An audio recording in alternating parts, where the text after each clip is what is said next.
ये प्रेस वार्ता एक बहुत महत्वपूर्ण विषय पर है, या यूं कहूं आज अध्यक्ष जी ने एक श्रृंखला प्रेस वार्ताओं की शुरू की है, जब हम दिखाएंगे कि किस तरह केजरीवाल सरकार ने 10 साल तक छलावा योजनाएं दिल्ली के लिए रखी।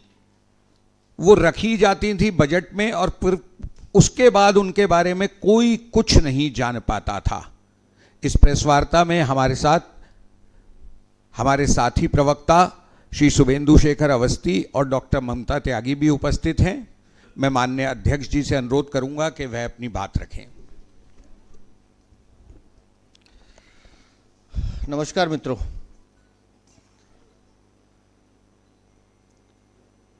अरविंद केजरीवाल के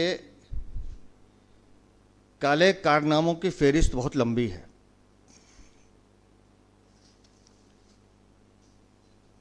अरविंद केजरीवाल ने कैसे दलित वर्ग, गरीब और पिछड़ा वर्ग, उनको धोखा देने का काम किया है, उनकी पीठ पे छुरा घोंपने का काम किया है, उसके तथ्य आज हम आपके सामने रख रहे हैं। अपने कार्यकाल में अरविंद केजरीवाल ने दलितों के लिए, गरीबों के लिए जितनी योजनाओं की घोषणा की है, जय भीम मुख्यमंत्री प्रतिभा विकास योजना, अनुसूचित जाति वर्ग के लिए, फिर अल्पसंख्यक और पिछड़े वर्ग के लिए जो योजनाएं जारी की, लेकिन उन योजनाओं के नाम पर उनको एक वोट बैंक के रूप में इस्तेमाल करना और डिलीवरी के नाम पर ठेंगा दिखाना, कुछ नहीं। और ये एक बार नहीं किया, लगातार बार बार किया है। जो अरविंद केजरीवाल की सरकार की कार्यप्रणाली रही है, आश्वासन, झूठ बोलो और भाग जाओ, लेकिन दलित वर्ग, पिछड़ा वर्ग, वो वंचित वर्ग जिसको सरकार की सहायता की सबसे ज़्यादा आवश्यकता होती है, उस वर्ग को धोखा देने का काम अरविंद केजरीवाल ने किया है। मैं आपको वर्ष अनुसार भी बताऊंगा। 2020-21 से लेकर 2023-24 के बीच में 3 साल, 20-21, 22-23, 23-24, इन 3 सालों में दलित प्रतिभा योजना बजट में अरविंद केजरीवाल ने 70 करोड़ रुपए आवंटित किए। फिर बताता हूं, 70 करोड़ रुपए आवंटित किए। और आपको जानकर हैरानी होगी कि उन 70 करोड़ में से 1 रुपया भी खर्च नहीं किया, not even a single penny.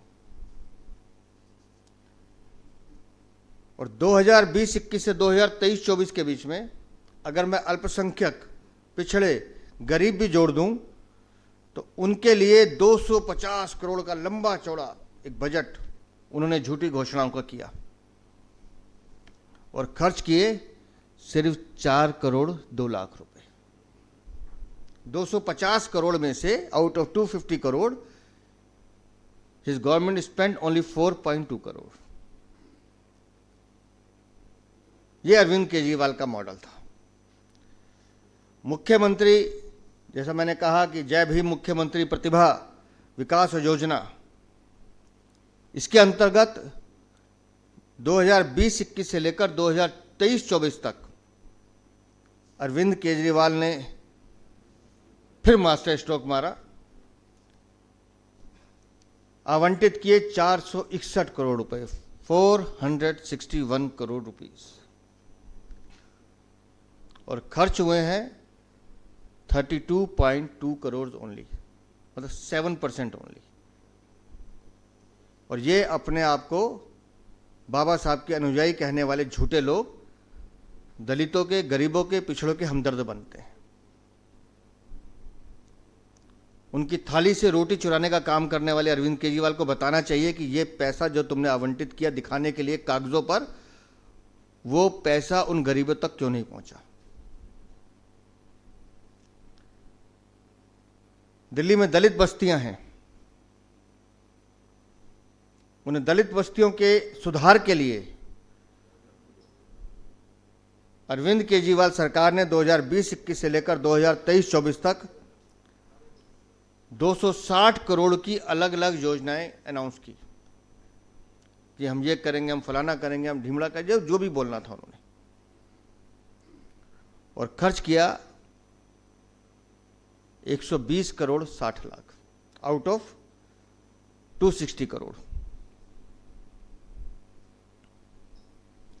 तो आप समझ लें कि अरविंद केजरीवाल की सरकार ढकोसलों की सरकार थी, धोखेबाजों की सरकार थी, दलित विरोधी सरकार थी, गरीब विरोधी सरकार थी, पिछड़ा विरोधी सरकार थी, और तो और बाबा साहब के नाम का दुरुपयोग करने वाली ये सरकार बाबा साहब के अनुयायियों के साथ भी धोखा करने वाली सरकार थी। दिल्ली की जनता ने उन्हें सबक सिखाया है, लेकिन ये जानकारी जैसे जैसे आ रही है तो हमने इस प्रेस वार्ता से पहले दिल्ली की मुख्यमंत्री श्रीमती रेखा गुप्ता से निवेदन किया है कि आप अरविंद केजरीवाल के इन झूठी घोषणाओं का एक पुलिंदा जनता के समक्ष रखें, और सिर्फ यहीं तक नहीं, आज तो हम सिर्फ गरीब, दलित और पिछड़े वर्ग की बात कर रहे हैं, और जहां जहां इस सरकार ने दिल्ली की जनता को धोखा देने का काम किया है वो सत्य भी दिल्ली के सामने आना चाहिए कि कैसे अरविंद केजरीवाल, जो घोटालेबाज, शराब कांड के मास्टर, शीश महल के सौदागर और जितनी घोटालों के उन्होंने कीर्तिमान स्थापित किए हैं दिल्ली में, कैसे उन्होंने विकास के नाम पर भी गरीब पिछड़ों के साथ घोटाला और चोरी की है। इसकी हमने मुख्यमंत्री से मांग भी की है। आपके कोई प्रश्न? धन्यवाद।